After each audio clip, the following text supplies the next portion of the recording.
Located on Waltham's renowned Moody Street lies an arcade like no other.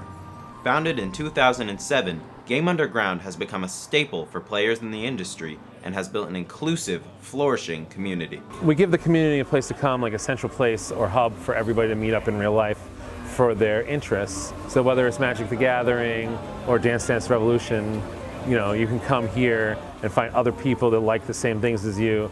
Owner and CEO Jamie York has been in business for 15 years, and since his humble beginnings as a fledgling entrepreneur, he's witnessed his store grow far larger than he ever imagined. There was people here from California and New York last week playing music games. To have people flying here from other parts of the country, it's humbling, it's overwhelming, and I really appreciate that. The store has become an icon for gamers all around the world, giving people a place to trade and buy their favorite games from a local storefront. However, Game Underground is dealing with the challenge that physical arcade locations have become less relevant in the face of online gaming. Microsoft has an awesome service where you can play 200 games for $15 a month, and I love it and I appreciate it, except for as a store owner, because it's harder to get games traded in if people are buying it all digitally. The accessibility of online gaming has connected millions of people around the globe through the comfort of their own home.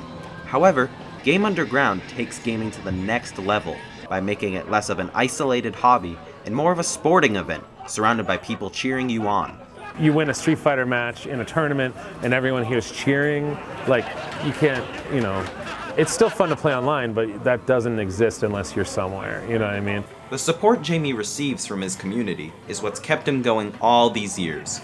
But also the support Jamie gives is not underappreciated. Dan Lehman of Traveling Controller organizes the tournaments at Game Underground. Honestly, it's because of Jamie and the ownership of the store.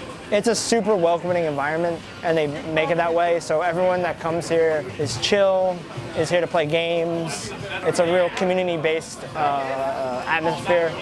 Game Underground is not like any other arcade, and places like it are valued and important for connecting people face to face. I was at a convention, I was selling some Pokemon cards, and this kid came over and was like, oh, here's Venusaur, and I was like, oh, what's your favorite Pokemon? And he started talking to me like any other kid normally would, oh yeah, well I like Blastoise, but Charizard is my real guy, and in the game I make sure I have the most powerful one, or whatever we were talking about.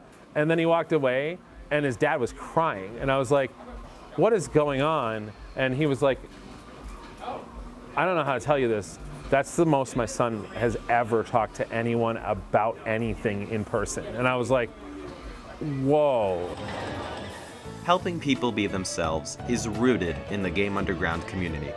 And Jamie realizes that he's a part of something greater than himself. I had two people that became friends through coming to my store, and I actually officiated their marriage. I was like, maybe I'm doing something even way more important than I even realized. And if I can change other people's lives for the better, incredible. So there you go. The community at Game Underground has found that the in-person connection is an experience that cannot be replaced. For NNTV, this is Oren Pinhasi.